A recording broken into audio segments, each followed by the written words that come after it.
Meu nome é Martim Makler, eu sou pesquisador do Centro Brasileiro de Pesquisas Físicas. Eu trabalho na área de cosmologia e astrofísica. A minha pesquisa atual ela é basicamente na área que a gente chama de lentes gravitacionais, onde a gente estuda como é que a deformação do espaço-tempo causa um efeito em objetos muito distantes no universo, que a gente chama de galáxias ou quasares. Então a gente sabe que o espaço-tempo é curvo, a luz, em vez de ela andar em linha reta, ela anda fazendo trajetórias curvas. A gente usa as galáxias ou os aglomerados como se fossem uma gigantesca lente de aumento para estudar esses objetos mais distantes, como galáxias. A gente usa telescópios, usa dados astronômicos, às vezes do telescópio espacial Hubble, usa dados dos telescópios no qual o Brasil tem tempo, como o telescópio Gemini, SOAR. A gente trabalha com a parte de computação também, analisa esses dados, faz modelos teóricos. E é um trabalho que eu acho muito bonito, muito divertido, onde a gente observa o universo, as imagens são bonitas, e a gente procura entender de que o universo é feito. Se tem matéria escura, que é uma matéria que a gente não sabe de onde ela vem, o que a constitui. Se o universo expande mais rápido, a gente não sabe de que ele é feito. Então, por um lado, a situação do meu trabalho é que a gente conhece muita coisa sobre o universo, a gente consegue descrever bastante sobre a sua história, a gente sabe como aconteceram episódios do passado do universo, assim como a gente sabe que na Terra haviam dinossauros, por exemplo. Por outro lado, a gente não sabe o que é 95% da matéria do universo, e a gente busca compreender o que a constitui. Eu, quando era criancinha, na verdade, assim, o que eu queria mesmo era ser lixeiro. Eu gostava muito de ver os lixeiros correndo atrás daquele caminhão com os tonéis gigantescos. Mas, através de programas de televisão e através de visitas à Centro de Ciência, eu acabei me interessando muito pelo lado da ciência, né?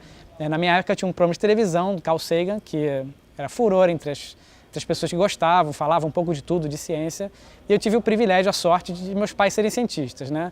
Então a gente acabava visitando museus de ciência, quando a universidade abria, a gente ia lá e visitava, então via um laser, naquela época não era uma coisa comum. Então isso fez o meu interesse pela ciência ser grande, eu gostava de ler, eu fui astrônomo amador. Mas depois que eu fui para a adolescência, na hora que eu fui escolher uma profissão, eu realmente não tinha muita clareza, eu pensei em muitas coisas, pensei em ser engenheiro, arquiteto, até psicólogo. E é engraçado que eu fiz um teste de orientação vocacional em que eu respondia muitas perguntas e fazia muitas entrevistas e tudo, e no final deu que eu podia fazer medicina, direito e matemática. E aí eu falei, e física? Aí sim, física e química também, né? Então no final podia ser qualquer coisa, eu acabei escolhendo física, porque é uma área que tem uma amplitude muito grande, a gente estuda desde aquilo que é infinitamente pequeno até aquilo que é infinitamente grande como o universo. A gente tenta entender o que é a base, o fundamento, aquela coisa mais primordial dentro da natureza.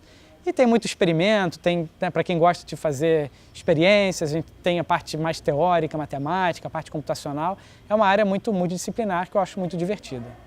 Apesar desse interesse pela ciência, eu sempre fui um aluno muito normal, né? Quer dizer, às vezes a gente acha que o cientista é aquele aluno nerd que não interage com ninguém, fica sozinho estudando, devorando livros, e certamente eu não era assim. Eu até ia bem nas aulas de ciências e tudo, mas não eu era uma criança normal, vamos dizer assim, né? Brincar, jogar, subir em árvore, minha escola estava cheia de árvores, a gente adorava, às vezes, matar uma aula para ficar brincando no mato.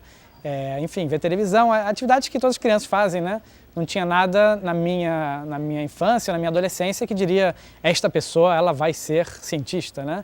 Apenas era um interesse. E na hora de escolher a profissão, como eu falei, pensei em várias coisas que não são necessariamente de pesquisa, acabei escolhendo física e me maravilhei e descobri que era aquilo o meu lugar.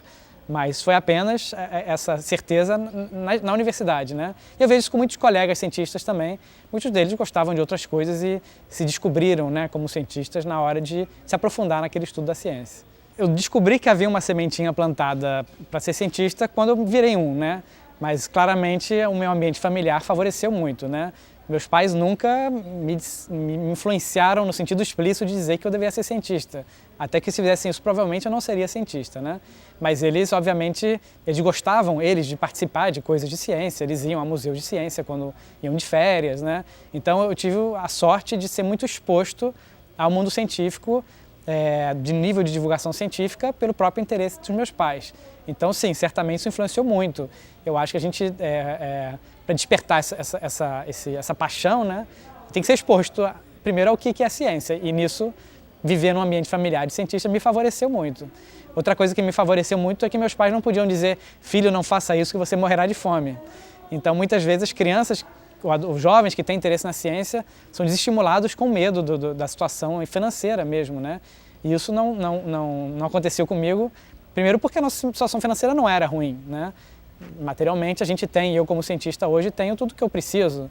Não sou rico, mas vivo muito bem, não é esse o problema, né? E, então meus pais não podiam dizer isso porque a gente não tinha problemas, dificuldades sérias financeiras. E por outro lado não podiam dizer: faço o que eu digo, não faço o que eu faço. Então nesse sentido favoreceu muito ter uma família de cientistas, né? Eu tenho 2 filhos, né? E eu vejo que normalmente a gente diz: olha, para você ser cientista tem que ter uma curiosidade, né? Mas eu vejo nos meus filhos que não é por serem meus filhos, eu vejo isso em toda criança, né? Tem uma idade que a criança quer saber de tudo, ela quer experimentar, ela quer rabiscar, ela quer jogar, quer quebrar, né? E essa curiosidade, eu acho que inata das crianças, que às vezes ela é muito tolhida, né? Então talvez a pergunta assim, como fazer para alguém ser cientista, não é como estimulá-la a ser cientista, é como não tolir o seu interesse intrínseco pelo conhecimento, né? Então acho que é isso, uma criança que vem a ser cientista é aquela que vai poder, dentro dos limites do que não é perigoso, né, experimentar, conhecer a natureza, não só através da internet, que hoje é muito fácil, mas através de meios materiais. Uma criança que possa se desenvolver e possa ir atrás da sua curiosidade e que possa entender que a ciência também é um modo de vida, né? Ela possa entender que ela, como criança, quando for adulta, no seu desenvolvimento, vai poder contribuir para a ciência, que qualquer um que tem interesse e se dedica, obviamente é preciso se dedicar, mas como em qualquer profissão, né?